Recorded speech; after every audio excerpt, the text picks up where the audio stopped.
If he builds the wall the way he built Trump Towers, he'll be using illegal immigrant labor to do it. The second... So cute.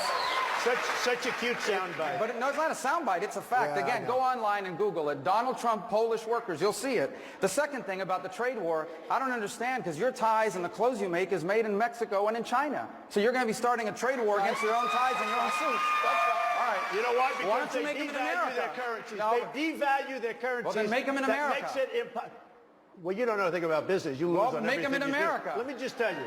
They devalue their currencies. China, Mexico, everybody, Japan, with the cars. They devalue their currencies to such an extent that our businesses cannot compete with them. Our workers lose their jobs. So you make them in China and in Russia. You wouldn't know anything about it because you're a lousy Well, I don't know anything about bankrupting four companies. No, You bankrupted four companies. You know what? I don't know anything about you know what? starting a university. That was a fake university. First of all, a fake university. That's called... There are people who borrowed $36,000 to go to Trump University, and they're suing him now. $36,000 to go to a university. By the way, that's a fake school. And by the way, and you know what they got? They got to take a picture with a cardboard cutout of Donald Trump. And by the way, that's what they got for the $36,000. I want to move on. They actually did a very... And fight for an America where we are safe from those who seek to harm us on our streets and from abroad. And we will not be alone in this fight. For leading us in this fight will be a man who, although wounded and facing danger, he stood up and raised his fist and reminded us that our people and our country are always worth fighting for. First meeting is with the Pope, and your last meeting is a dinner with the President of the United States. That's a heck of a day. It's a great honor to work for a president who literally spends half his day, maybe more, trying to stop wars, end wars, prevent wars. Well, thank you all for being here tonight. It's an unusual day. You know, it's not often you wake up in the morning and your first meeting is with the Pope, and your last meeting is a dinner with the President of the United States. That's a heck of a day.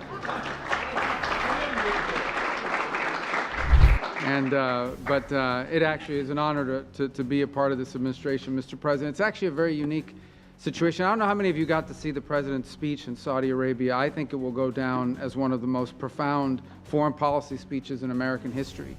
And where it outlined a vision for the future and a vision of prosperity. And I tell people, we have a president of peace. In fact, I'll tell you kind of an aside, one of the cardinals I was meeting with, Mr. President, the day before the papal mass, said to me, you know, it's very unusual for us. It's, you know, we have an American president that wants peace, and it's some of the Europeans that are constantly talking about doing war stuff. So it's kind of the world's upside down in their mind right now. It's usually the other way around. And it's a great honor to work for a president who literally spends half his day, maybe more, trying to stop wars, end wars, prevent wars. And it's an extraordinary thing to be a part of, and thank you for your leadership on that front. He's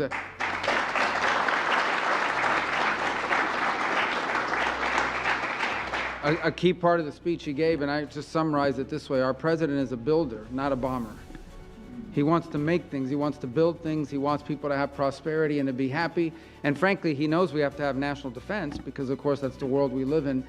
But I think one of the things that troubles him deeply is how much money has to be spent on some of his military and war, because it's just the way the nature of the world is. He'd much rather be spending growing the economy and doing the deals that we've seen, and he's trying to convince other countries of that as well.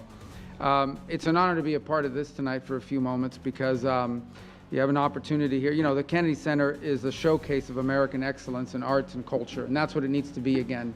And the work that Rick and his team are doing, both to bring the building and the actual function of the organization to reflect that, but the programming is the other thing we're really excited to see, the programming, the shows that are coming, that will be a highlight of American excellence and of American culture and American entertainment. And just so you know the influence that American culture has around the world in a positive way, a few months ago, the President hosted the Prime Minister of Italy down in Florida, and her English is excellent, very good English. And I asked her, why is your English so good? How it was really good. You know what she said? You know where she learned English? Michael Jackson.